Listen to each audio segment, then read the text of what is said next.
Salam əziz yoldaşlar. Texnologiyadan 5-ci sinif 2-ci mövzunun dərs izahını təqdim edirəm. Qeyd edim ki, müəllimlərin işə qəbul imtahanında hər il bu mövzudan suallar düşür. Ona görə də bu mövzuya xüsusi diqqət yetirməliyik. İndi isə keçid alaq mövzunun izahına. Məlumatın qrafik təsviri. Məlumatın qrafik təsviri nədir? Biz hər hansı bir məlumatı hazırlamazdan əvvəl kağızda onun təsvirini çəkməliyik. Hazırlanacaq məlumatın qrafik təsviri, texniki təsvir, eskiz və çertyojdur. İndi isə bunların hər birinə ayrı-ayrılıqda baxaq və fərqləndirək. Texniki təsvir məlumatın həcmli, üç tərəfli təsviridir. Texniki təsvirdə tərəflər arasında nisbət nəzərə alınmaqla, lazımi ölçülər və məlumatın materialı göstərilməklə əl ilə yerinə yetirilir və texniki rəsm üzrə məlumatın forması asan anlaşılır. Eskizdə isə nisbət nəzərə alınmaqla və ölçülər göstərilməklə əl ilə yerinə yetirilir.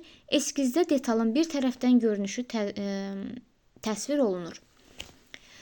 Bəzən texniki təsvirlə eskizi səhv sala bilirik. Çünki burada müəyyən oxşar cümlələr var. Onun üçün bəzən fərqləndirmə çətin ola bilər. Fərqləndirmə üçün nəyə diqqət edirik? Baxın, texniki təsvirdə tərəflər sözü var. Əgər cümlə tərəflər sözü ilə başlayırsa, yəni cümlədə tərəflər sözü varsa, bu texniki təsvirdir. Və digər vacib söz lazımi sözüdür. Texniki təsvirdə lazımi sözü var, amma eskizdə həmin söz yoxdur. Sadəcə nisbət nəzərə alınmaqla və ölçülər göstərilməklə əl ilə yerinə yetirilir və bir tərəfdən görünüş təsvir olunur. Çertyoj nədir? Çertyojda isə məlumatın çertyoj alətlərinin köməyi ilə yerinə yetirilmiş şərti qrafik təsvirdir. Məhz cümlənin özündə də çertyoj sözü var, onun üçün onu fərqləndirmək daha rahat ola bilər. Çertyojda məlumatın öndən, soldan və üstdən görünüşləri təsvir olunur. Şəkil 3-ə diqqət yetirək. Buradan bizə sual necə düşə bilər? Baxın, testdə düşə bilər ki, soldan görünüş harda yerləşir? Biz o zaman götürürük ki, soldan görünüş əsas görünüşdən sağda yerləşir. Soldan görünüş əsas görünüşdən sağda yerləşir. Qeyd edim ki, artıq testlərdə şəkilli suallar da düşür. Ona görə də istər 5-ci sinif dərsliyində və digər dərsliklərdə də şəkillərə xüsusi diqqət yetirmək lazımdır. Məhz sonuncu imtahanda, yəni müəllimlərin işə qəbul imtahanında məhz bu mövzudan sual şəkilli formada düşmüşdü. Keçid alırıq xəttlərə. Xəttlər nədir? Detalın konturu bütöv əsas, çıxarılan bütöv nazik, ölçü göstərən bütöv nazik. Baxın, hər ikisində bütöv nazik sözü var. Sadəcə fərqləndirməliyik ki, bütöv nazik hansındadır? Həm çıxarılandadır, həm də ölçü göstərəndə var. Daha sonra simmetri, oxu ştrixli, nöqtəli, dəliyin görünməyən konturu ştrixli.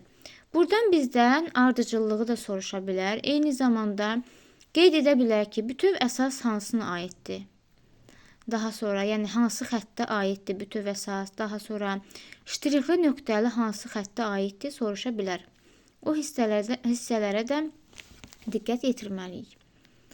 Daha sonra keçid alırıq. Çertyojda ölçülər nə ilə göstərilir soruşulur. Millimetrlə göstərilir.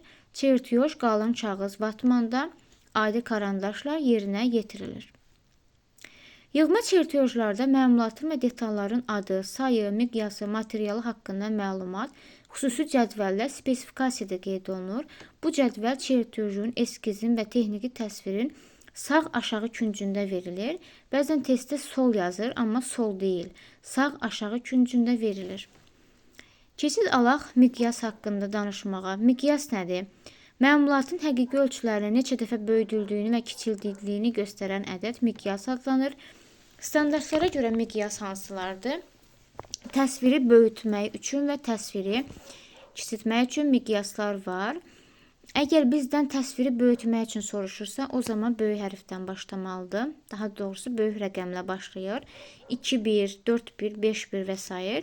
Təsviri kiçiltmək üçün deyirsə 1-2, 1-4, 1-5. Yəni 1-2, 2 dəfə, 1-4, 4 dəfə, 1-5, 5 dəfə. Natural ölçü isə 1-1-ədir.